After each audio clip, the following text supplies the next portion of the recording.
Me llamo Charles Lewis Grunison y soy un periodista británico al servicio del Morning Post. He viajado a España enviado por mi periódico para informar sobre la guerra civil que asola este país.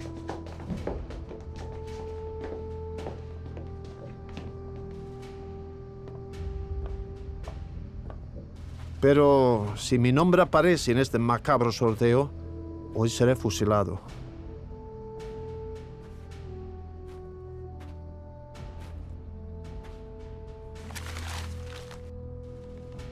No soy un soldado carlista ni un espía, pero no me creen.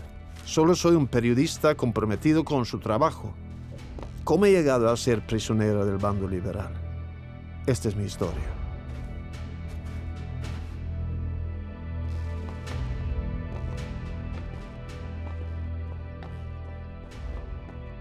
La verdad es que nunca he oído hablar de Grunison, pero el nombre despierta mi curiosidad natural de periodista, algo que no he perdido todavía, ¿no? No, de oír alguna vez, pero no he leído nada de... La verdad que no. La verdad que no. La verdad es que no me sonaba de nada y lógicamente he tenido que ir directa a internet.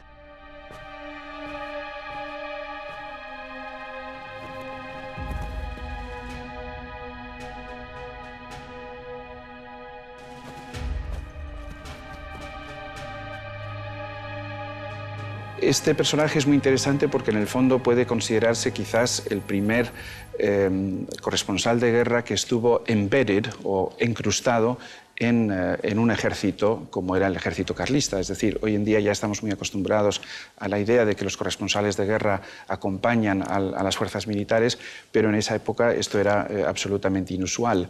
Claro, esto también da lugar a una excesiva quizás camaradería o proximidad entre el periodista y las tropas a las que acompaña, y esto acabó por poner en peligro la vida del corresponsal británico.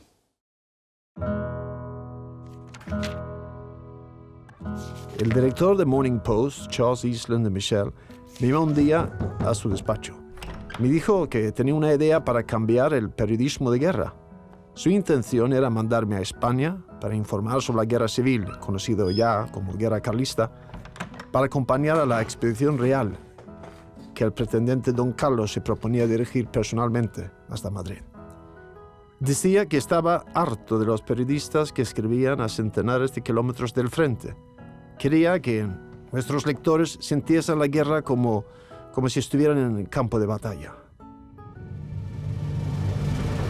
A Grunison le esperaba un país levantado en armas por un conflicto dinástico en el que las principales potencias europeas intrigaban para sacar la mayor tajada política y económica.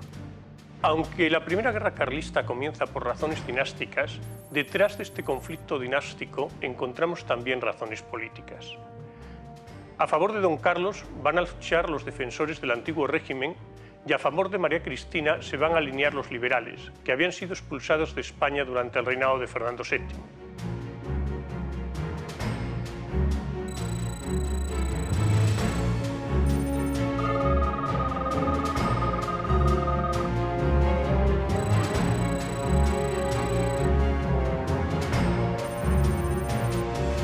En 1713, Felipe V, primer rey Borbón de España, cambia la ley de sucesión a la corona imitando los hábitos franceses de las leyes sálicas. En virtud de este cambio de 1713, cualquier descendiente varón de Felipe V reinaría en España antes que cualquier mujer descendiente de Felipe V. A la altura de 1833, esto significaba que si Fernando VII fallecía sin hijos varones, como fue el caso, la corona no la debían heredar sus hijas, sino su segundo hermano, el infante Don Carlos. Como Fernando VII quería que reinara su hija mayor, la futura Isabel II, Fernando VII cambió la ley de sucesión, pero la cambió sin respetar las formalidades del antiguo régimen. Y por lo tanto, tanto Don Carlos como sus seguidores pensaron que el cambio de ley no era válido, y es lo que permitió que en 1833, a la muerte del rey, se iniciara la primera de las guerras civiles que conocemos con el nombre de guerras carlistas. Pocos días antes de la llegada de Grunison a Estella, la expedición real encabezada por el pretendiente Don Carlos y formada por más de 12.000 hombres, había emprendido su marcha hacia el este, hacia Aragón, ocultando así su verdadero objetivo, Madrid. El gobierno no era consciente en aquellos momentos de la verdadera intención de don Carlos y desconocía su verdadero objetivo, que era la toma de Madrid. También ignoraba que la reina regente María Cristina, temerosa de los liberales exaltados que acababan de imponerse merced a un golpe de Estado, deseaba pactar con don Carlos. Se llegó a un acuerdo mediante el cual María Cristina cedería la corona a don Carlos a cambio de que el hijo mayor de don Carlos se casase con Isabel II. De esta forma la cuestión dinástica quedaba solucionada. El único problema es que para que este acuerdo pudiera salir adelante era necesario que fuerzas carlistas llegasen hasta los alrededores de Madrid a fin de que la reina se pudiera unir a sus filas. Y precisamente para conseguir este objetivo, para poner fin a la guerra, para lograr el triunfo mediante la fusión dinástica, don Carlos salió del territorio controlado en el norte en mayo de 1837 al frente de 12.000 hombres con el propósito de conquistar su capital. Brunilsen llegó a Estella 2 días después de que hubiera partido la expedición real, por lo que ya no pudo unirse a sus tropas que habían penetrado en territorio enemigo. Unirse a ellas en el interior de la península, en su mayor parte dominada por los liberales, no iba a resultar tarea fácil. Pues para entrar en una zona de conflicto que es prácticamente ilegal, como no seas que te conduzcan un bando con la intención de hacer ya publicidad de ellos, claro, como todas estas cosas, a medida que te vas acercando vas viendo que hay más espacio y más seguridad, porque cuando lo ves desde lejos te parece una cosa imposible, ¿no? Bueno, depende mucho del conflicto en sí. No es lo mismo entrar en el cerco de Sarajevo, que estaba bastante acotado y las líneas de cerco de los serbios estaban claramente delimitadas, o en un frente, por ejemplo, en Liberia o en Congo, donde es mucho más difícil saber a veces dónde está el enemigo, ¿no? Entonces, cuando hay una línea de frente, una línea de trincheras o de francotiradores, sabes más o menos los lugares francos, negocias evidentemente antes de lanzarte a la tierra de nadie, que es la zona entre unas líneas y otras. Para unirme a la expedición real tuve que penetrar de nuevo en Francia, en el propósito de seguir su marcha por el otro lado de la frontera. Hablaba suficiente francés y español para entenderme con los lugareños. Y además tenía dinero, que es un idioma universal, sobre todo entre los contrabandistas. Pero aún así, el paso no era fácil.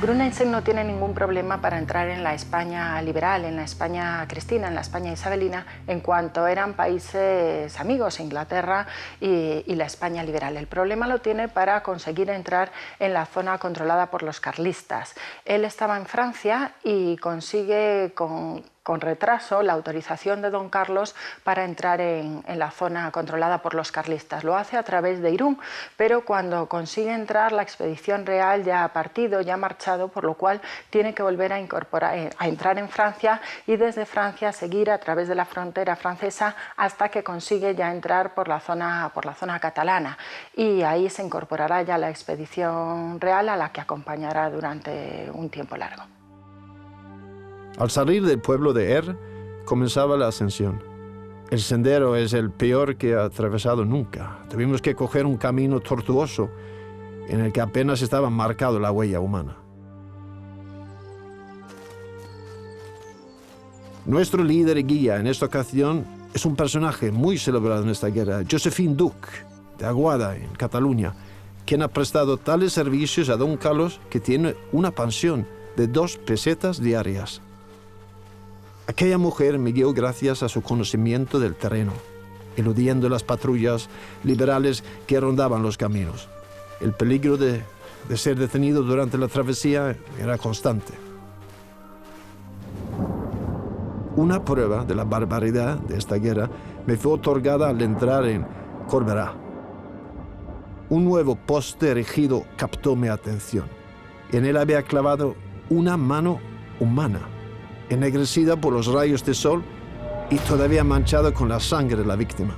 Luego supimos que se trataba de un posadero que había sido sobornado por los liberales para envenenar a varios oficiales carlistas.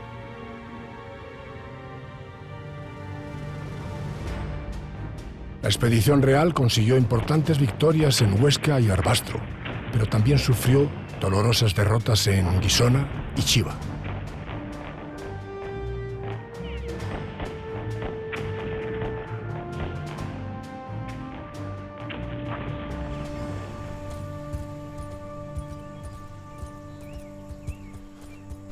La fecha de este despacho muestra que por fin ha llegado al cuartel real, después de una persecución continua de la expedición que comenzó el pasado 17 de mayo.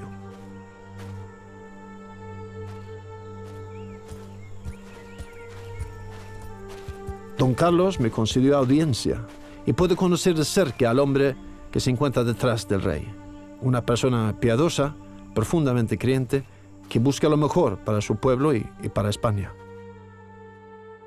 Aunque el objetivo de la expedición real era la conquista de Madrid, la enorme superioridad del ejército isabelino, sobre todo en lo que se refiere a caballería, hacía imposible que los legitimistas pudieran avanzar directamente sobre la capital. Por ello, marcharon primero sobre Cataluña y después sobre el Maestrazgo, zonas en que existían fuertes contingentes carlistas. El resultado era que era imposible planificar las marchas, que las raciones muchas veces impedían sin el tiempo necesario, que las tropas en muchas ocasiones estaban mal suministradas y que todo era posiblemente más duro de lo que hubiera sido en cualquier otra expedición.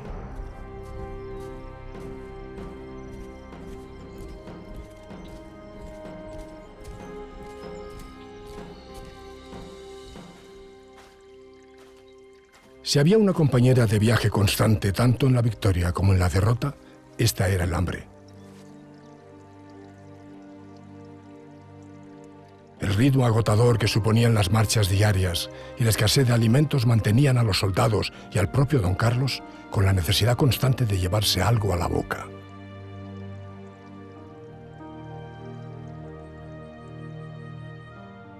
Yo he comido de todo menos gaviota. La gaviota es la única cosa que realmente es incomestible. Lo demás todo con arroz. O sea, cuando tú vas en estas situaciones, y no estoy hablando de guerra, sino de selvas, de expediciones, de viajes de cualquier tipo, hay dos cosas que son imprescindibles: el arroz y la sal. El arroz te salva de cualquier problema. Arroz tú le puedes echar mono, loro no, gaviota tampoco, pero le puedes echar mono, serpiente, iguana, la piraña. El arroz de piraña es buenísimo. La piraña es malísima, porque no te puedes comer la piraña, tiene muchísimas espinas, pero da arroz y sal. Y con eso, bicho que pase a la cazuela. Yo creo que cuando nos vemos como enviados especiales, muchas veces, quizá por parte de la aureola cinematográfica, les dotamos de una cierta, de una especie de sombra o de aureola mágica, ¿no? Pero olvidamos que la gente que está cubriendo los conflictos tiene una situación privilegiada porque a fin de cuentas puedes entrar y salir. Tienes un pasaporte, tienes un billete de vuelta y entonces compartir a veces durante unos días las penurias de la población sometida a un cerco y a penurias económicas y alimentarias, pues bueno, es algo bastante llevadero, ¿no?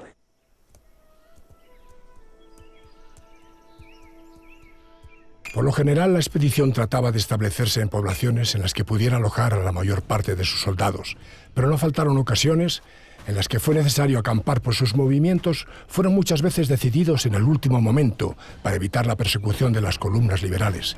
Ello, unido a que a veces se marchaba por regiones muy pobres, hizo que conseguir los suministros adecuados para la tropa resultara con frecuencia prácticamente imposible.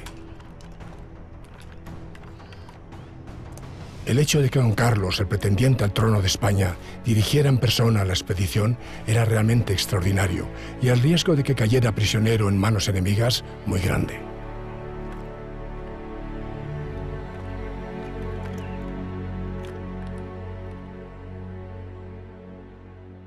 Desde su entrada en Cataluña, la expedición real había ido de fracaso en fracaso. Se había visto obligada a refugiarse en las zonas más inhóspitas del Maestrazgo y la moral de sus tropas no se hallaba en su mejor momento. Acosada por fuerzas isabelinas muy superiores, la expedición parecía a punto de sucumbir cuando a principios de agosto de 1837 el general Espartero, que estaba al frente de la más importante de las columnas que le perseguía, se vio obligado a regresar a Madrid para hacer frente a otra expedición carlista, la de Zaratiegui, que se había presentado en Torrelodones después de haber ocupado Segovia. El verse libre de gran parte de sus perseguidores permitió a la expedición real pasar a ser ella la perseguidora y logró derrotar a la columna del general isabelino Buerens en Villar de los Navarros. Fue una gran victoria. Hubo más de 3.000 prisioneros y se consiguieron enormes recursos, no solo de armas, municiones, cañones, sino también de nuevos voluntarios. Más de 1.000 prisioneros ingresaron en las filas de don Carlos para cubrir las numerosas bajas que hasta entonces había tenido la expedición. En aquella batalla, Grünsen, impresionado por la dureza del combate, intervino para defender de una muerte segura a varios soldados isabelinos que, ya indefensos, iban a ser ejecutados.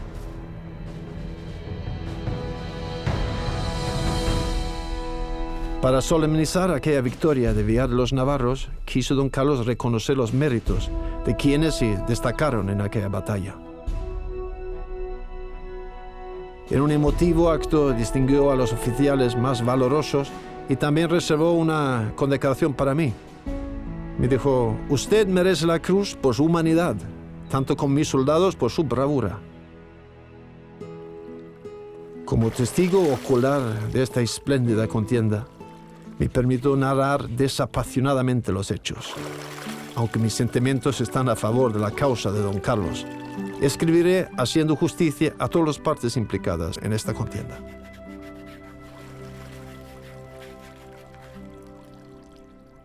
Una de las paradojas de todo esto es que, a pesar de que el Reino Unido apoyaba a Isabel II y el régimen constitucional español, los corresponsales de guerra británicos en su mayoría empatizaban con la causa carlista.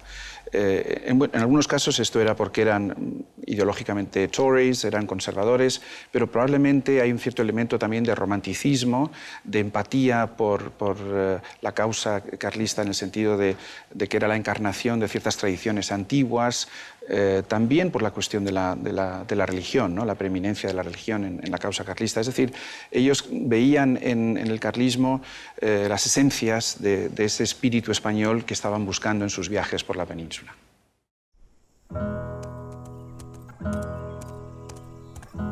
Grünsen confiaba su trabajo a la suerte de los soldados del correo carlista con gran incertidumbre.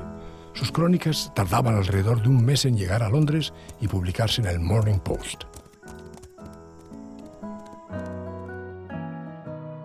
Llegaban, pues, bastante más tarde que las proporcionadas por los periodistas extranjeros que residían en Madrid, que podían remitirlas por medios mucho más rápidos y seguros, pero a cambio de ello, sus relatos eran los únicos narrados por un periodista que había sido testigo de los hechos.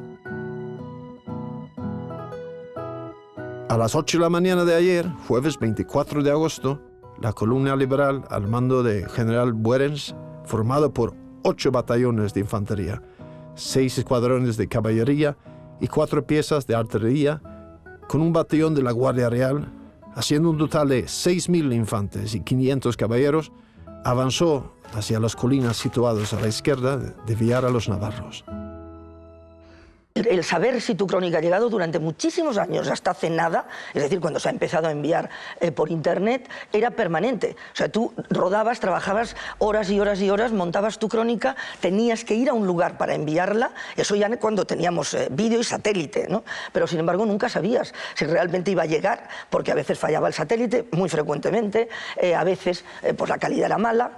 Entonces esa angustia de que tú estás realizando un trabajo, pero que a lo mejor no sirve para nada porque no consigues que llegue, me ha pasado muchas veces. Y el problema es que llegara, no como en este caso un siglo atrás, más de un siglo. Tú imagínate, si mi primera guerra debió ser en el 64, sí, 64,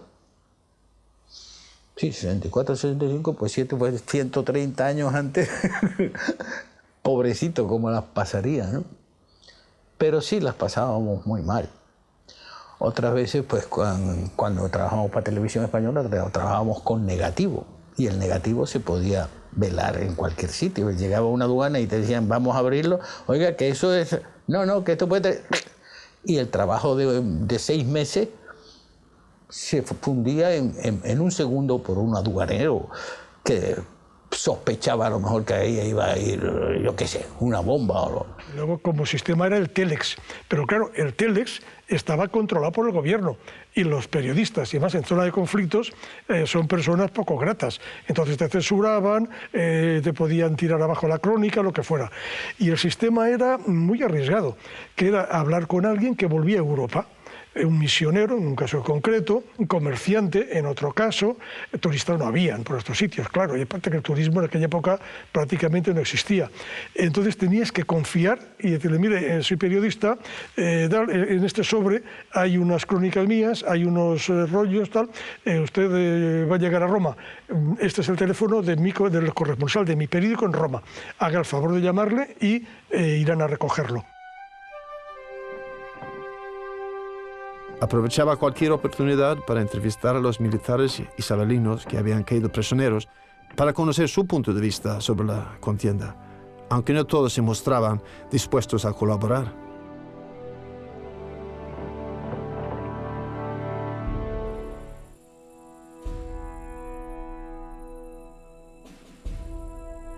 Los voluntarios que llegaban para alistarse en la expedición real venían sin armas y sin instrucción militar. Casi una carga más que un apoyo. Pero la gente en los pueblos de España se sigue moviendo por 2 palabras mágicas: el rey. Pronto llegaremos a Madrid. La expedición por fin pondría término a tan fatigosa marcha. La moral era alta entre la tropa y a mí. El solo pensamiento de llegar a la ciudad y pernoctar en ella hacía que me parecían que bien empleadas todas mis privaciones y fatigas. Un mes antes de que la expedición real llegase ante Madrid, se produjo una nueva sublevación militar en la España isabelina, pero esta vez en sentido moderado. El gobierno salido de la Revolución de la Granja de agosto de 1836 fue expulsado. Con ello, María Cristina se sintió mucho más segura y ya no se sintió obligada a respetar los acuerdos contraídos con don Carlos. Cuando la expedición llegó ante Madrid, la reina no salió a su encuentro. Sin embargo, eso no significaba que el tema estuviera decidido.